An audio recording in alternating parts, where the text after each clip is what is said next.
welcome back to Nails Before Films. Today, I'm still reviewing X-Men movies. I've already reviewed the X-Men trilogy and Wolverine trilogy. The links for those two videos are in the description. I know that Deadpool and Wolverine came out, and I've watched it already. I'm still working on that video, so in the meantime, here's my review of the X-Men prequel movies, X-Men First Class and Days of Future Past. As I mentioned before, I'm not familiar with X-Men comics, so my thoughts are that of someone who only knows the basics of X-Men. First, let's talk about X-Men First Class, which was supposed to be a reboot of the X-Men films, but turned into a prequel with Days of Future Past.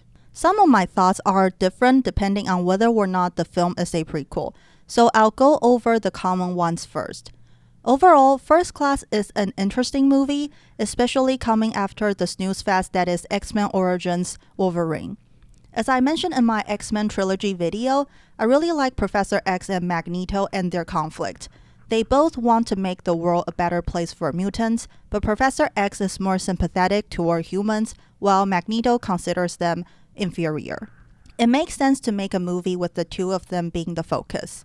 Although their personality and demeanor are different from the X-Men trilogy, their fundamental characters are still the same, and I have absolutely no problem seeing them as younger Professor X and Magneto. I think First Class is a pretty good origin story for both of them. It goes through how the two become friends, how they team up to stop the villain, and why they part ways in the end. Their friendship is believable, and so is their falling out. Despite the fact that the two of them can't overcome their differences, they still care about each other. It's really touching that when Charles gets hit by a bullet, Magneto immediately stops his attack on humans to help him. Not only Magneto, it's also pretty heartwarming when Mystique first goes to Charles when Magneto asks her to join him. Their actions show just how compassionate Professor X is. Even mutants who don't agree with him care about him because he cares about them first. The movie nicely builds up why Charles wants to start a mutant school and why many mutants are willing to join him, eventually leading to the formation of X-Men.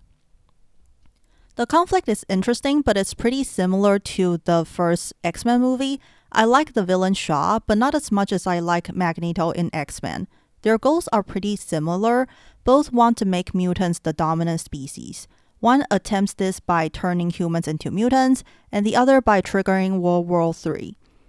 Shaw is an okay villain, but we don't really know much about him, which makes it difficult to sympathize with him. In Magneto's case, we understand why he has no faith in humanity and hates them, but this movie doesn't do the same for Shaw.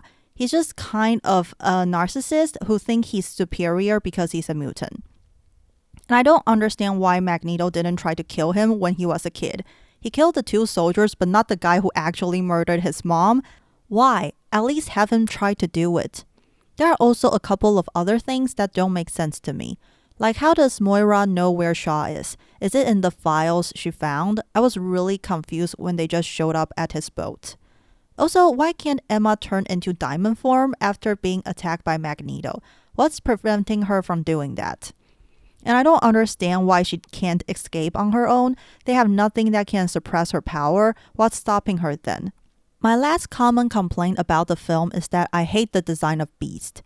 I already didn't like how he's mostly human for most of the movie, and I was so disappointed when he turned into Beast. It's just not very beasty at all. He looks like a human with blue fur or a small blue monkey. I know it's supposed to be a younger version of him, but still, I was expecting someone more similar to the Beast we saw in The Last Stand. Now, I'm going to go into what I think of the movie as a prequel. To be honest, I think First Class works better as a reboot. There are some problems if it's supposed to be a prequel. For example, in First Class, Beast and the CIA are the ones who built Cerebro, not Professor X and Magneto as mentioned in X-Men. Also, from their interactions in the X-Men trilogy and the fact that they went to meet Jean together, it would seem Professor X and Magneto go way back and they were allies for a while. But in First Class, they've only known each other for a couple of months at most when they break up. There are so many inconsistencies if First Class is a prequel, but the film itself is okay. The characters are likable, Magneto is charming as always, and the story is fine too. Next, Days of Future Past. This is the movie that morphs First Class into a prequel. Days of Future Past first takes place in 2023, yes, last year. Mutants are nearly wiped out by Sentinels, robots that target mutants and humans with mutant genes. The Sentinels can deal with any mutant powers, made possible by Mystique's gene. Mystique was captured back in 1973 when she assassinated the creator of Sentinels. To stop this from ever happening, the remaining mutants send Wolverine back to 1973. He has to find both young Professor X and Magneto to stop Mystique. I forgot which video I mentioned this, but I'm not a big fan of time traveling. It never makes sense if you think about it. But I think Days of Future Past is okay. Don't get me wrong, I still have issues, but the movie as a whole is fine, and the logic behind the time traveling is acceptable.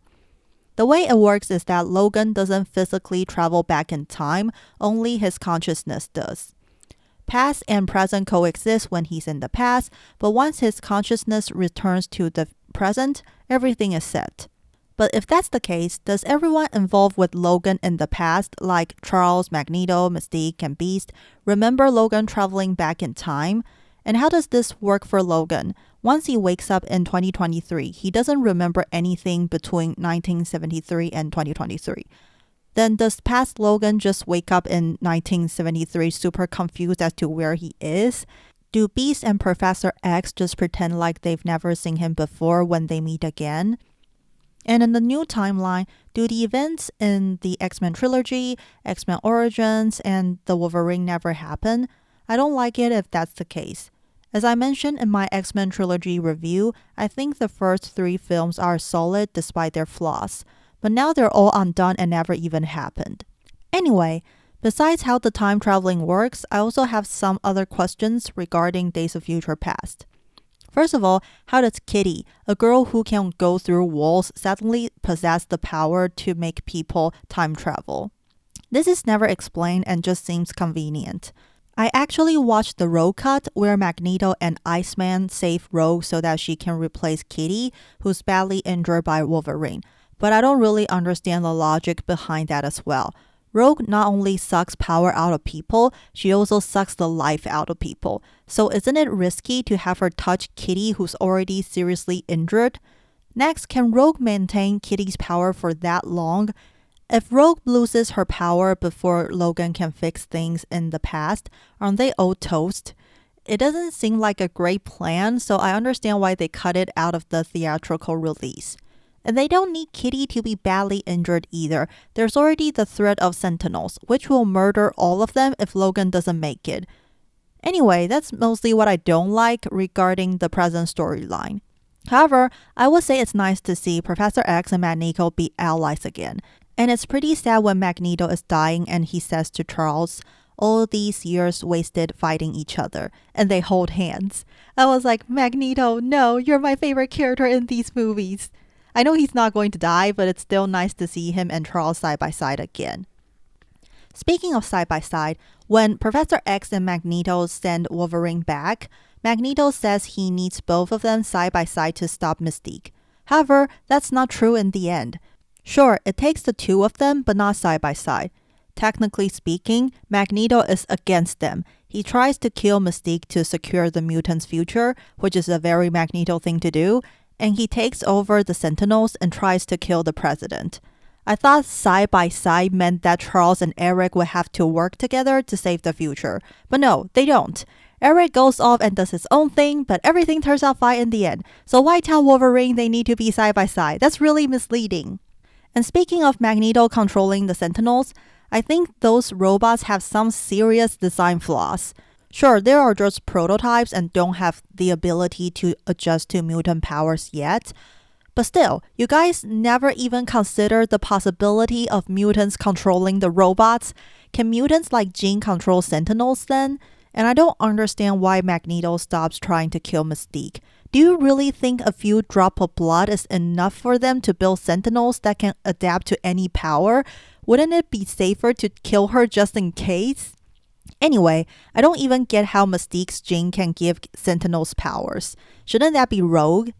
Speaking of Mystique, I don't get why Charles is so upset with Magneto when they reunite. He was like, "You took her from me," and that made me super confused. Aren't you the one who told Mystique to go with Magneto in first class? Why are you so upset now? And I don't understand how Charles can communicate with his future self through Logan. How does that work? I can understand if future Charles speaks to Logan and past Charles can receive it that way, but no, the movie makes it look like they can communicate directly. I also think his decision to spare Magneto is pretty weak. You know the guy is willing and capable of mass murdering humans, and you're just going to let him go?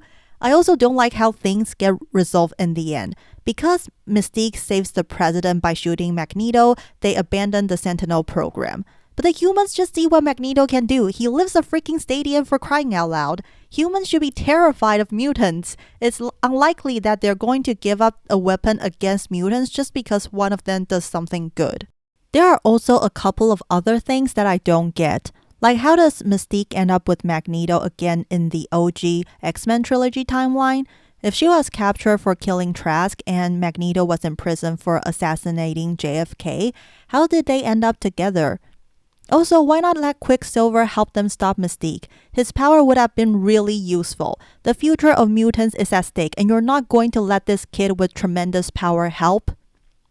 Anyway, despite my many issues with the movie, I still think Days of Future Past is solid.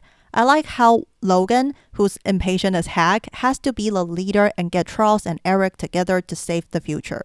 And while I find the ending to be unrealistic like The Last Stand, the message of compassion overcoming hatred is encouraging and relatable. It shows that choosing to be better and forgive can lead to a better future for both yourself and the people you care about. That's basically my thoughts on the two prequel films. They're flawed but entertaining movies. Hope you guys like my review and nails. I did young Charles and Eric. They're not that good, but hopefully still recognizable. Let me know what you think in the comments. The next video will finally be about the two Deadpool movies. And after that, Deadpool and Wolverine. As always, like, subscribe, hit that notification bell, comment, share, do what you want. Keep nailing it and mutant and proud, people.